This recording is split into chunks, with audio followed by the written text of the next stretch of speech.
इसलिए करोड़ों ज्योतिर्लिंगों की महिमा है। उसके बहुत सारे उपलिंग भी माने जाते हैं। तो कभी अवसर मिले तो ज्योतिर्लिंगों की पूजा अर्चन दर्शन करें, उपलिंगों की पूजा अर्चन दर्शन करें।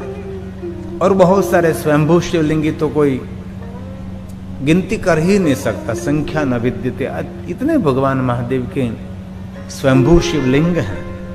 और स्थापित शिवलिंग तो गांव गांव में, शहर शहर में हम सभी जानते हैं। कोई शहर ऐसा नहीं, कोई गांव ऐसा नहीं जहां भगवान महादेव का शिवलिंग नहीं है।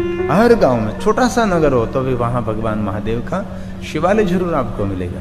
लेकिन इस शिवालय नहीं है तो कहीं वट वृक्ष के नीचे, कहीं कोई पीपल वृक्ष के नीचे भगवान महादेव जी विराजमान है। ऐसे बहुत सारे शिवलिंग हैं कि जी जहां शिवालय नहीं है लेकिन वैसे ही भगवान महादेव वहां विराजते हैं। ऐसे बहुत सारे महादेव के स्थान हैं। ऐसे बहुत सारे नियम भी हैं। स्वयंभू शिवलिंग की पूजा कोई भी दिशा में बैठकर आप कर सकते हैं। उपलिंग की पूजा भी कोई दिशा में बैठकर कर सकते हैं। ज्योतिर्लिंग की पूजा कोई भी दिशा में बैठकर कर सकते हैं। परंतु जो स्थापित शिवलिंग है उसकी पूजा दक्षिण दिशा में बैठकर उत्तर की ओर दृष्टि रखकर इस श्रेष्ठ माना जाता है। और दिशा भेद आपके समझ में न रहे तो जिस तरफ जलधारी बहे तो उसके विरुद्ध दिशा में बैठकर आपकी दृष्टि जलधारा की ओर रहे, वैसे भगवान महादेव का पूजन आप कर सकते हैं। और भगवान महादेव की पूजा करने के लिए हम जब शिवालय में जाते हैं तब पहले पवित्रकरण बहुत आवश्यक है। और जो कुछ आप ले जाते हैं सब कुछ लिंग और पीठ से दूर रखना चाहिए। फल, फुंगी फल, श्रीफल, कुछ भी हो, भगवान महादेव के शिवलिंग पर और पीठ पर चढ़ाने का कोई विधान नहीं है। लेकिन कहीं कहीं शिवालयों में ऐसा हम देखते हैं। दक्षिण भारत में भी भगवान महादेव के बहुत सारे मिष्टानों से पूजा करते हैं तो पीठ पर चढ़ा देते हैं, शिवलिंग पर चढ़ा देते हैं। हाँ, है कोई परंपरा होगी। लेकिन वास्तव में देखें तो जो कुछ आप ले जा रहे हैं ये सब लिंग और पीठ से रखेंगे तो ठीक रहे, दूर रखे तो ठीक रहेगा। लेकिन लिंग और पीठ को जो स्पर्श हो गया वो कोई मनुष्य उसको ग्रहण नहीं कर सकता। ऐसा एक भाव व्यास भगवान ने व्यक्त किया है। लिंग और पीठ को स्पर्श होने के बाद कोई मनुष्य उसका ग्रहण नहीं कर सकते, खा नहीं सकते। लेकिन उसके लिए भी विधान कर दिया कि लिंग और पीठ को जो धन धान्य खाद्य पदार्थ कोई स्पर्श हो गया तो ये लेकर शालिग्राम शिला संगात सर्वे आते पवित्रता। इस धन धान्य और फल भगवान शालिग्राम को स्पर्श कराने के बाद कोई भी मनुष्य ये ग्रहण कर सकता है, ये ले सकता है। ऐसी एक महिमा है। शिवालय के परिक्रमा की भी महिमा है। शिवालय को ध्वजार्पण करने की महिमा है। शिवालय की शिखर दर्शन की महिमा है और ध्वजा दर्शन की भी महिमा है। भगवान महादेव को प्रणाम, साष्टांग प्रणाम, दंडवत प्रणाम की भी महिमा है। और शिवालय में जाकर मंत्र जाप और स्तोत्र पाठ करने की भी महिमा है। जितना अवसर मिले, जितना समय मिले, इतने शिवालय में रहकर मौन रहकर भगवान महादेव का ध्यान करें। और वास्तव में देखें तो शिवलिंग पूजा का प्रतीक जरूर है। पूजा से पहले शिवलिंग एक ध्यान का प्रतीक है। अपने विचारों को स्थान पर केंद्रित करने के लिए हम ऋषि मुनियों ने सुंदर ये परंपरा की है, जिनको हम निराकार का प्रतीक शिवलिंग कहते हैं। तो एक चारलिंग की भी महिमा है। अंग के अवयव को भी लिंग स्वरूप माना जाता है। बिंदु शिवलिंग, कुबेर यंत्र, गणेश यंत्र, श्री यंत्र, बहुत सारे यंत्रों की परंपरा है। इनमें छोटी सी बिंदी की जाती है, उसको बिंदु शिवलिंग कहा जाता है। और पाषाण शिवलिंग की भी महिमा है। पत्थर में जो शिल्पकार निर्माण करते हैं उसको पाषाण शिवलिंग कहते हैं। कोई भी नदी में कोई पत्थर बहता बहता जा रहा है और लिंगाकार बन जाएगा तो उसको बाणलिंग कहा जाता है।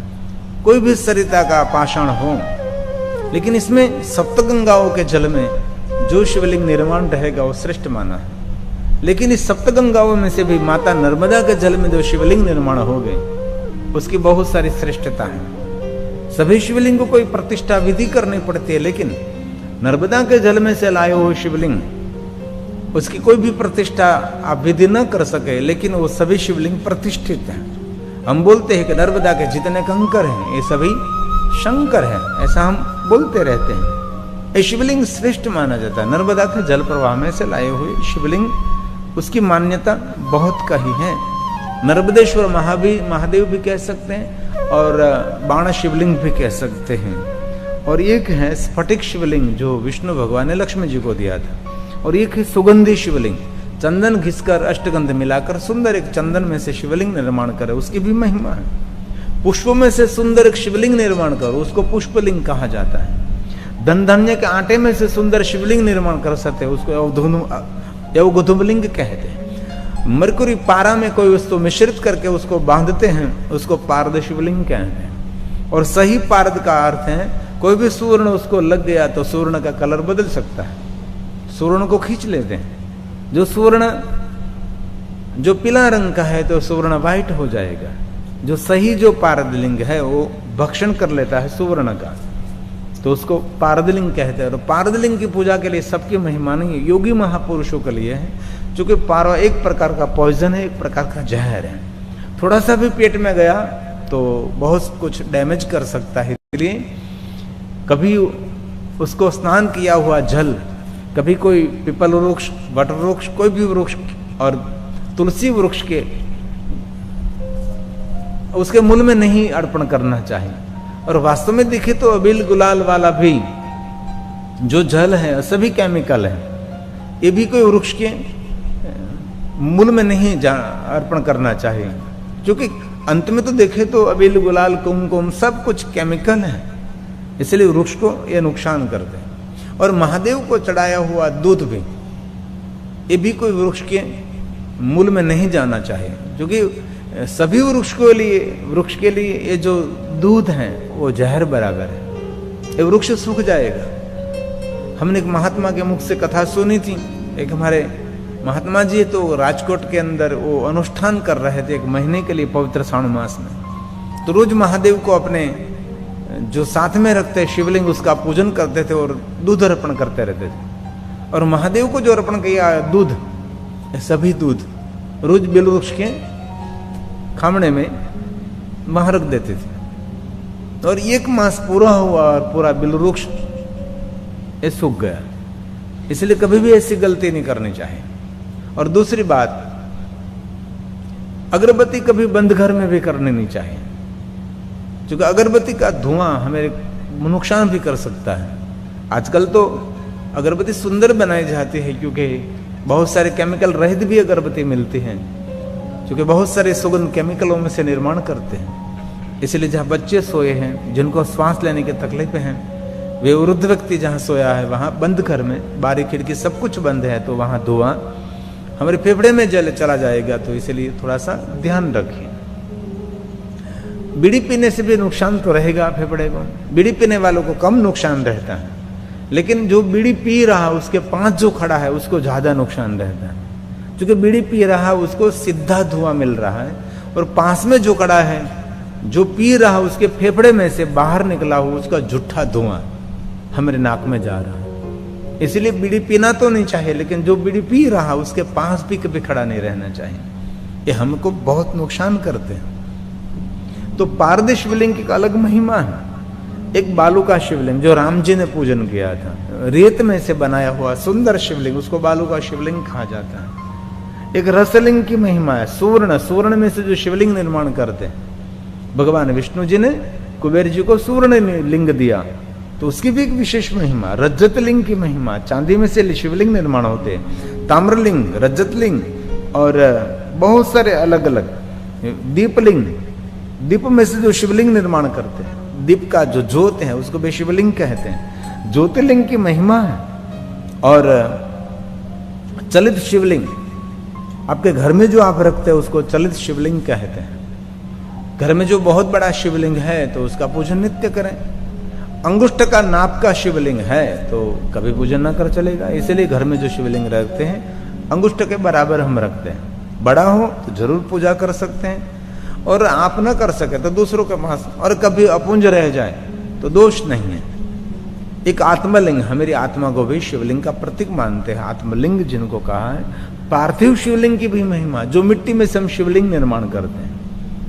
बहुत सारा विधि विधान पार्थेश्वर महादेव के पास शिव महापड़ ग्रंथ में। विद्वान ब्राह्मणों को आमंत्रित करके आप 11 ब्राह्मण, 9 ब्राह्मण, 7 ब्राह्मण, 5 ब्राह्मण और 2 ब्राह्मण, 1 ब्राह्मण आचार्य को आमंत्रित करके विधिवत पार्थेश्वर महादेव की पूजा की एक महिमा भी है। कितने शिवलिंगों की पूजा करने से क्या फल मिलता है, उसकी भी महिमा शिव महापड़ ग्रंथ में है। तो कभी अवसर मिले तो पार्थेश्वर महादेव की पूजा आप स्वयं भी कर सकते हैं और आचार्यों के पास भी पार्थेश्वर महादेव का पूजन करा सकते हैं। कभी कोई घर में बेटे का विवाह, बेटी का विवाह हो, हमारा प्रसंग निर्विघ्न पूर्ण हो, और कहीं कोई और प्रसंग है और कोई तिथि समय अवसर है, तो जरूर आप पार्थेश्वर महादेव का पूजन कर सकते हैं। सोमवार के दिन, त्रयोदशी के दिन और महाशिवरात्रि के दिन और आद्र नक्षत्र माक्षर मास, जिस दिन भगवान महादेव जी पहले ज्योति स्वरूप में प्रकट रहे, इसलिए ये पर्व को ज्योति पर्व भी कहा जाता है।